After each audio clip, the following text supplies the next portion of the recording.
Suami menyuruh saya mengaji dan memanggil guru ngaji, tapi suami tak pernah sholat. Bagaimana supaya suami saya mau sholat? Kasihan kali ibu nih. Ditinggalkannya omaknya, ditinggalkannya ayahnya, ditinggalkannya agamanya untuk mengikut kau wahai laki-laki. Tiba-tiba kau yang diikut pula mayat berdiri.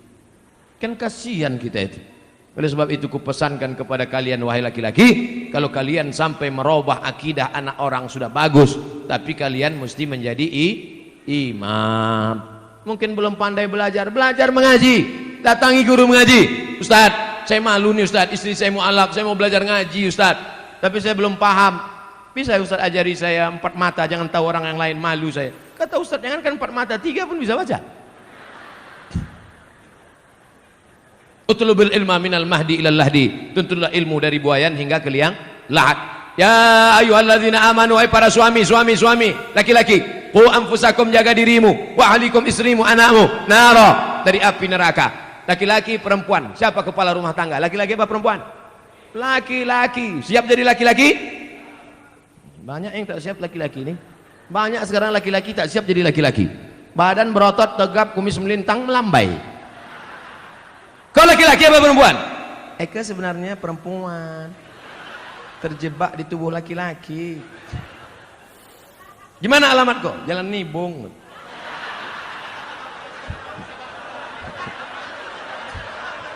Saudara yang dimuliakan Allah, dulu tahun 90, sekarang tak ada lagi. Masih ada juga lagi. Belum hijrah, belum taubat juga orang itu lagi. Saudara yang dimuliakan Allah Subhanahu wa taala. Oleh sebab itu maka jadilah laki-laki yang menyelamatkan anak istrinya. Ibu punya 5 hak terhadap laki-laki ini. Udah tahu hak ibu terhadap mereka ini? Yang pertama, mereka wajib mengasih makan. Ibu udah makan? Belum. Datang jam 9, booking tempat. Sekarang sudah jam 3 kurang 15. Cuma mau makan. 2, pakaian. Alhamdulillah pakaian sudah dari ujung ke ujung pakaian. Tapi tadi ku tengok banyak juga yang pakai pakaian belum selesai dijahit.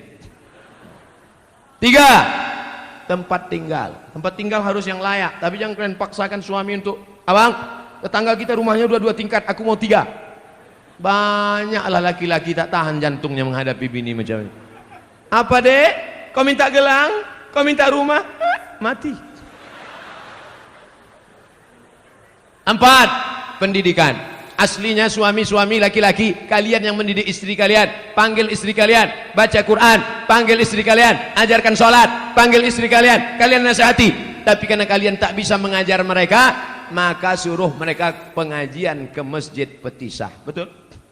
Datang Ustaz Munzir Situmorang mengaji dek, datang Ustaz Dery Sulaiman ngaji dek, datang lagi Ustaz Yahya Waloni ngaji dek, datang lagi Ustaz Uwai, Ustadz Adi Hidayat, wah mengaji. Ini mengaji. Abang tak ngaji? Abang nyuruh aja. 5, perhatian. Makan sudah, pakaian sudah, pendidikan sudah, tempat tinggal sudah. Perhatian. Perempuan itu perlu diperhatikan. Perempuan itu perlu dipuji-puji. Perempuan itu perlu dimuliakan. Perempuan itu perlu kata-kata sanjungan yang lemah lembut. Betul? Makanya Nabi selalu memuji-muji. Apa kata Nabi? Ya Humairah, wahai engkau Aisyah yang kulitnya putih kemerah-merahan. Ustaz, boleh saya panggil bini saya wahai engkau yang berkulit putih? Boleh. Tapi dia tak putih, tak apa-apa. Tak apa-apa, menyenangkan hati dia. Mudah-mudahan diminumnya jus bengkoang 2-3 hari ini. Yang terlalu jujur. Ini banyak suami ini terlalu jujur dipanggilnya. Ya Hajar Aswad gitu. Tentang harta warisan, kami bersaudara 5 orang, masing-masing sudah dapat warisan dari orang tua. Salah satu saudara saya belum berumah tangga dan sekarang beliau sudah meninggal. Sebelum meninggal beliau menyerahkan harta warisannya kepada saya, tapi keluarga yang lain tidak setuju. Bagaimana penyerahan itu Pak Ustadz? Adik-beradik 5 orang, 1, 2, 3, 4, 5. Yang 4 sudah menikah, yang 1 anak lajang. Kalau dia meninggal, anak lajang meninggal, kemana harta warisannya? Harta warisan anak lajang yang tak punya anak, yang tak punya bini, maka dibagikan kepada saudara kandung. Tinggal 100 juta, kami tinggal berempat, 25, karena sama-sama laki-laki. Kalau ada perempuan saudara kandung, lidzakari mithlu hadzil unthayain, anak laki-laki 2 kali bagian anak perempuan. Tiba-tiba ada satu saudara, kata dia, aku sudah dikasihnya, akadnya dulu apa? Kalau akadnya hibah sah, mana hitam di atas putih. Makanya kalau memberi hibah harus ada tanda tangan dengan materai 6.000 dan saksi. Kalau tak ada, maka balik kepada hukum bagi menurut hukum faraid. Kalau ada surat wasiat, kalau aku mati, harta warisanku semuanya aku bagikan kepada si fulan. Hukum wasiat tidak boleh semua harta. Hukum wasiat paling banyak 1/3 harta. Jadi kalau di total hartanya 100 juta, wasiat hanya terjadi 33 juta. Yang 66 tetap dibagi kepada ahli waris. Jelas? Bagaimana memperoleh ridho suami yang suka menggunakan berbagai macam kartu kredit? Ini bertanya apa curhat? Saya harus tidak memasak, padahal bahan-bahan yang dibeli dari kartu kredit. Suami tersebut susah mengendalikan pandangan mata. Akhirnya pernah terjadi perselingkuhan. Semua perilakunya sudah dinasihati, tapi dia masih melakukan di belakang saya. Mohon doa dan solusinya Pak Ustadz. Ibu, kalau ibu sudah pengajian, jangan ibu menceramahi suami ibu. Jangan pulang dari sini, pulang ke rumah, abang sini sebentar, ada yang mau kusampaikan. Assalamualaikum warahmatullahi wabarakatuh. Bukan begitu. Dalam Islam ada perwalian. Ibu punya wali 6 orang. Wali ibu ada 6. Pertama ayah, yang kedua atuk, yang ketiga abang, yang keempat adik laki-laki, yang kelima abang ayah, yang keenam adik ayah laki-laki. Melaporlah ke 6 wali. Wali bukan cuman hanya wali saat nikah saja. Saat suami terjadi sesuatu, maka wali memanggil suami. Kreditor, sini kau sebentar. Cutman, sini. Cutman dia, lelaki kartu, saking banyaknya kartu kreditnya. Sini bentar, aku dapat laporan kabarnya kau asik main kartu kredit saja, banyak utang piutang keliling pinggang, sudah begitu kau selingkuh pula. Ini keponakan kami ini bukan dapat kau di tong sampah, dulu kau pinang baik-baik. Oleh sebab itu maka suami mesti dikasih SP1, surat peringatan pertama. Jangan lupa wali yang berbicara, kita semua saling mendoakan. Di akhir majelis nanti kita doakan, mudah-mudahan lembut hatinya insyaallah. Amin. Mana yang lebih dipilih, istri atau emak? Karena saudara saya tidak pernah mau mengakurkan terhadap ibu. Sakit hati istrinya sudah hampir kepada ibu saya. Gimana nih Pak Ustadz? Apa kata perempuan yang solehah? Aku milik suamiku, suamiku milik ibunya. Tidak ada sorga kecuali di tapak kaki ibu. Oleh sebab itu jangan lawan ibu. Makanya kalian yang lajang-lajang sebelum menikah, berani kalian berkata kepada dia, Adinda, aku mau nikah sama kau. You want to be a second woman, tapi kau akan menjadi perempuan yang kedua. What? Jadi kalau begitu aku istri yang kedua. Istriku satu kau, tapi perempuan yang kedua adalah, yang pertama adalah ibuku. Bangga kita melihat preman, tegap, berotot, bertatu, tapi tatunya tertulis di sini, I love Amakden. Nah, enggak kita berbakti daripada ibunya. Ibu tak bisa dilawan. Ibu tidak bisa dilawan. Jurus menghadapi ibu 3. Diam, diam, diam. Apapun kata dia diam. Jangan kau lawan, karena umurnya tak lama. Malaikat maut sudah dekat. Jangan sampai ketika dia mati, disitulah kau baru menangis mencakar dinding. Oh, pandai-pandai. Tanya kepada alim ulama, tokoh masyarakat, pandai kepada bapak. Tanya, ini banyak nih hadir di antara kita bapak-bapak yang sudah lama berumah tangga, yang jam terbangnya, mereka ini pilot-pilot Sukhoi, yang jam terbangnya sudah 5.000 jam ke atas. Bagaimana mereka pandai antara ibu orang tua, antara keluarga, pandai mendamaikan. Mudah-mudahan kita termasuk orang yang diberikan kebaikan dunia dan akhirat. Amin. Nama saya XXX. Saya tidak ingin bertanya, hanya saya mau bilang baru-baru ini saya mimpi berjumpa Ustadz. Dalam mimpi saya ingin bersalaman, tapi tak bisa saking ramainya orang. Dipetisah lah itu. Kemudian saya terbangun dan saya menangis, ingin tangan saya dan tangan Ustadz bersentuhan. Apa yang sering? Laki-laki, bukan perempuan. Laki-laki.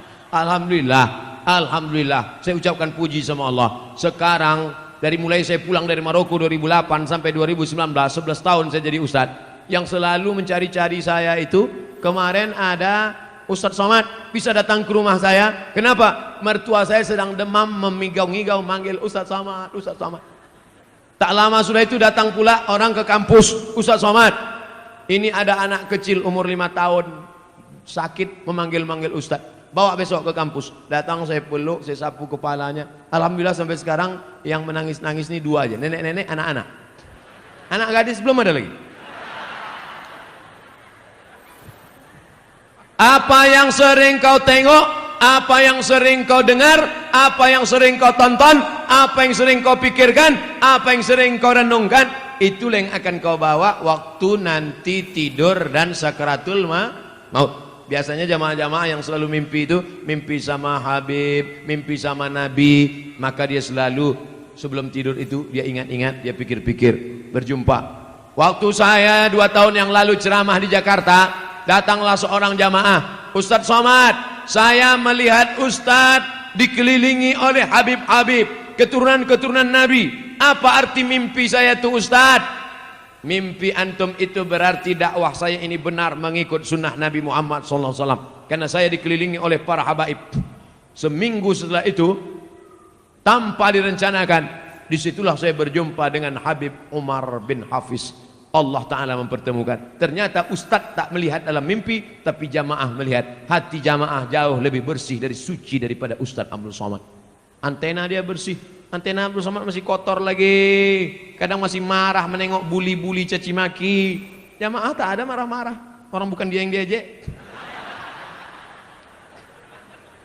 Masjid pusat pasar, masjid yang ada waktu zuhur dan asar, maghrib, apakah sah sholat Jumatnya Pak Ustadz? Ada sholat Jumat di sini? Ada sholat Jumat? Sholat Jumat jangankan di masjid, di tanah lapang pun sah. Kalau di tanah lapang sah, di ballroom sah, di convention hall sah, apalagi di misalnya, tapi bukan di Medan. Kalau di Medan jangan sholat kalian di tanah lapang, masjid banyak berserak-serak. Kuliah misalnya ke Inggris, kuliah ke Belanda, kuliah ke tempat minoritas, tiba-tiba tak ada di situ tempat, berkumpul di convention hall, di gedung, maka sholat Jumat hukumnya sah. Tapi kalau sudah masjid dilaksanakan sholat Jumat, jangan sampai kosong dari azan dan sholat berjamaah 5 waktu, subuh, zuhur, asar, maghrib, isya. Kalau sampai di situ tidak dilaksanakan sholat berjamaah, istahwadat alaihimus syayatin, maka satu negeri itu diganggu, dikacau setan. Mudah-mudahan kita selamat dari meninggalkan sholat berjamaah. Orang tua saya sebelum meninggal ingin berkurban, telah dibayar uangnya pada panitia, tapi sebelum Idul Adha beliau meninggal. Apakah itu boleh diteruskan, diwakilkan pada anaknya? Maka kalau orang tua ada berpesan, nanti kalau aku meninggal atau dia masih hidup dia berpesan, maka tetap dilanjutkan walaupun sudah meninggal dunia. Orang tua hidup berpesan, sebelum sampai hari kurban meninggal, teruskan. Orang tua masih hidup berpesan, kalau aku mati nanti buatkan kurban, teruskan. Dagingnya tidak boleh dimakan ahli waris, karena wasiatnya untuk umat Islam.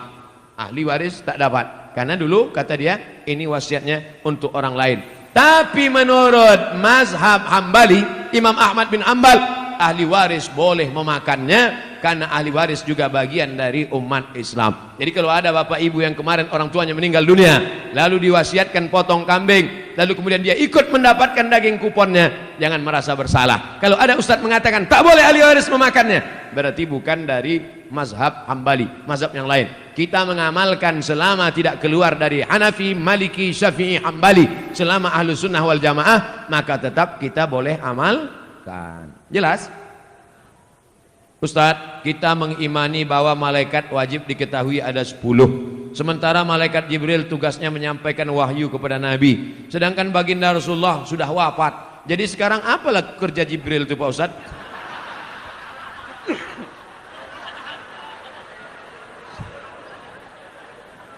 Jibril, Mikail, Israfil, Israel malaikat maut, kiraman katibin, Raqib Atid, Mungkar Nakir, Malik Ridwan. Itu pelajaran anak TK. Sekarang saya sebutkan, innalillahi malaikatan, Allah punya malaikat. Malaikat itu kerjanya yatufuna alal ar, malaikat berkeliling di atas muka bumi. Kalau malaikat menengok ada majelis zikir, dipanggilnya malaikat-malaikat yang lain, halumu ila hajatikum, mari kemari. Ada tak malaikat yang saya sebutkan mencari majelis zikir ini dalam yang 10 tadi? Tak ada. Jangan batasi malaikat hanya cuma 10.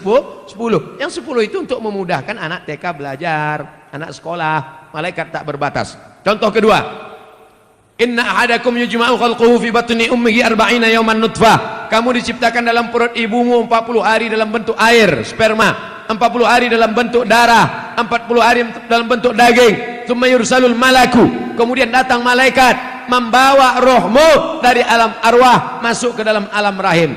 Ada disebutkan nama malaikat yang membawa roh itu? Tak ada. Maka malaikat itu jumlahnya banyak. Apa tugas pokok malaikat itu? Tengok dalam surat Al-Baqarah.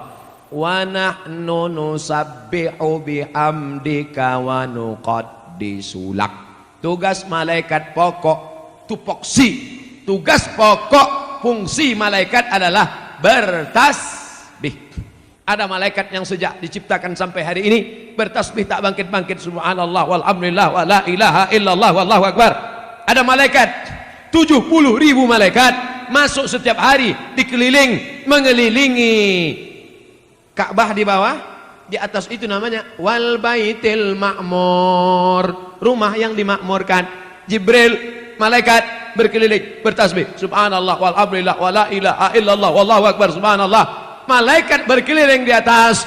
Adam alaihissalam rindu ingin menengok Baitul Ma'mur. Ketika turun ke bumi, kata Allah, buatlah bentuknya macam Baitul Ma'mur. Kalau dijatuhkan batu kerikil dari atas pos jatuh ke bawah, maka sama di bawah. Malaikat di atas memuji, mengagungkan Allah, manusia pun di bawah sama, subhanallah walhamdulillah wa la ilaha illallah wallahu akbar. Makanya kalau mau sama ucapan kita dengan ucapan malaikat, mesti banyak-banyak bertasbih. Jadi apalah tugas Jibril sekarang? Balik ke tugas pokok, mengagungkan, mensucikan, bertasbih, memuliakan Allah. Subhanallah walhamdulillah wa la ilaha illallah wallahu akbar wa la haula wa la quwwata illa billahil aliyyil azim. Bapak Ibu sambil jaga toko pagi, belum ada orang lewat, belum ada orang jualan, belum ada orang membeli, buka tasbih subhanallah walhamdulillah wala ilaha. Tapi kalau ada orang nawar dijawab, yang belum tadi jawab, Pak ini berapa harga pokoknya? Subhanallah walhamdulillah wala ilaha illallah. Banyak-banyak bertasbih di toko, menghilangkan santet, sihir dan guna-guna. Boleh jadi ada orang benci, tak suka. Bagaimana supaya toko kita itu supaya tak laku? Orang lewat macam lewat di kuburan. Kata dukun, ambil air orang mati, nanti siramkan. Akhirnya orang lewat di toko kita, yang ditengoknya bukan pakaian, malah dibacanya doa ziarah kubur. Assalamualaikum ya ahlal kubur. Bagaimana caranya supaya toko ini mati? Kau ambillah tulang pukang. Sebagaimana pukang itu malu menengok orang, begitu pula lah yang punya toko itu malu menengok pembeli, akhirnya tutup mata saja. Maka guna-guna ini pagi, sebelum pagi awal masuk membuka, baca Fatihah sekali, Qul huwallah 3 kali, Qul rabbil falaq sekali, Qul rabbin nas sekali, ayat kursi sekali. Habis itu barulah isi dengan tasbih. Ingat, Fatihah sekali, Qul huwallah 3 kali, Qul rabbil falaq sekali, Qul rabbin nas sekali, Fatihah sekali, Qul huwallah 3 kali, Qul rabbil falaq sekali, Qul rabbin nas sekali, ayat kursi sekali. Pagi-pagi pas pertama masuk. Mudah-mudahan Allah Ta'ala jauhkan dari santet, dari sihir, dari guna-guna dan lain sebagainya. Karena sampai hari ini masih banyak pengikut www.hantu.com. Asuransi komersial halal atau riba Pak Ustaz? Bukan asuransi Islam, asuransi komersial konvensional. Halal apa haram? Kelompok yang satu mengatakan asuransi halal karena di dalamnya ada ta'awun, tolong tolong, wa ta'awanu 'alal birri wat taqwa, tolong menolonglah kamu dalam kebaikan, wala ta'awanu 'alal ismi wal 'udwan, jangan tolong menolong dalam keburukan. Peserta asuransi 100 orang, Bapak store 10 juta, 10 juta, 10 juta, 10 juta, 10 juta, 10 juta. Maka kalau store semuanya 10 juta kali 100 orang berarti berapa itu? 1 M. Betul. Terjadi musibah, maka seolah-olah saat itu ini sedang tolong menolong. Itulah ilat sebab hukum kalau ada ustadz yang mengatakan itu sebenarnya ada unsur tolong menolong. Jadi boleh, kata fatwa yang pertama. Tapi kata fatwa yang kedua, asuransi haram. Di mana tak haramnya? Karena di situ ada gharar, gambling, judi, ketidakpastian. 10.000, 10.000, 10.000, 10.000, 10.000. Tak tahu entah siapa yang dapat. Tiba-tiba nauzubillah mobil dia yang ditabrak tiang listrik. Pup, dapat. Enak aja dia. Aku udah 3 tahun tak ada nabrak-nabrak. Apalah dia ditabrakkannya pula. Dapat.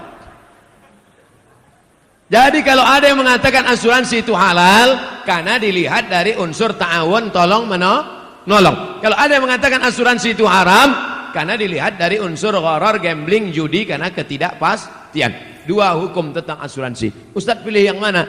Sampai sekarang saya tidak pakai asuransi mobil. Sampai sekarang.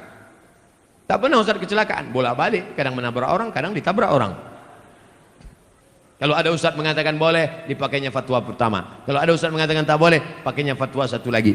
Dua-duanya bisa dipakai. Bukan kata Abdul Somad, kata Syekh Ali Jum'ah, Mufti Mesir, dalam kitab Fatawa Al-Azhar. Fatwa-fatwa Al-Azhar.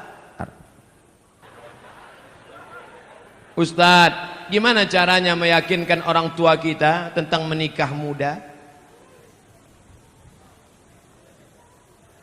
Ayah, aku mau meminang dia dengan bismillah. Pergilah, kau makanlah bismillah itu, kata dia. Bapak-bapak, kalau ada anak kalian mau menikah muda, anak bapak laki-laki, anak bapak perempuan, maka kompromilah kalian. Daripada mereka makan di daun, baguslah mereka makan di pinggan, betul?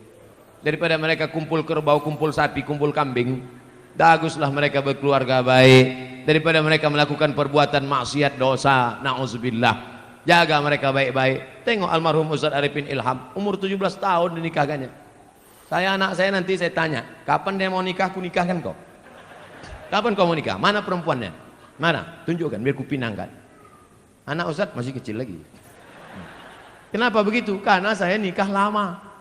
Kok tahu saya nikah itu bagus cepat-cepat? Pagi bersunat, siang nikah langsung.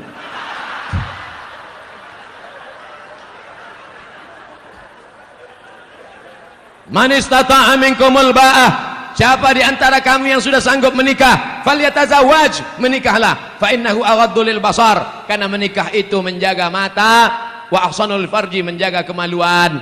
Hafal dia Quran, terjaga hafalannya, terjaga matanya. Ini dibiarkanlah dia tak nikah-nikah, la ilaha illallah, menyiksa. Faman lam yastati, tapi kalau orang tua susah miskin, tak ada anak lajang yang belum sanggup, fa alaihi bisawm, banyak-banyak kalian puasa sunat. Adik-adik mahasiswa, bagus kalian puasa sunat. Memang nafsu ada, tenaga tak ada. Ditunjukkan orang, dek, itu ada cewek cantik. Tak nampak aku lagi dah.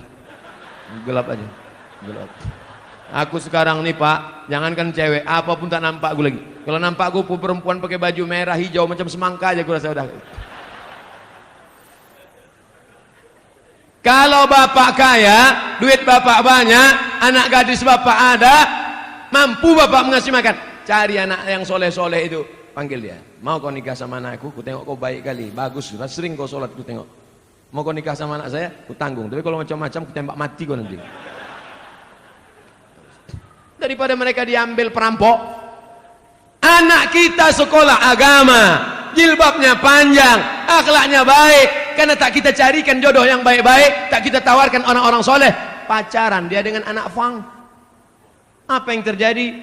Waktu di rumah dia cium tangan, seminggu dia nikah dengan suaminya itu, balik dia ke rumah, hai ya, sehat. Dulu jilbabnya panjang, dulu kukunya bersih. Seminggu dia nikah sama laki fangnya itu, gara-gara tak kita carikan, dia sudah jatuh cinta, mabuk kepayang. Akhirnya apa yang terjadi? Dilawannya kita. Gara-gara apa? Saya tidak menyuruh bapak memaksa anak bapak untuk menikah. Kita tak bisa paksa anak kita, tapi kita bisa kasihkan alternatif. Anakku, kau sudah kusekolahkan, kau sudah kukasih makan, kau sudah kukasih kuliah. Ini calon-calon laki. Kau mau yang mana? Ini ada gemuk, ganteng. Ini ada pula yang kurus macam Ustaz Somad. Ini tinggal kau pilih aja.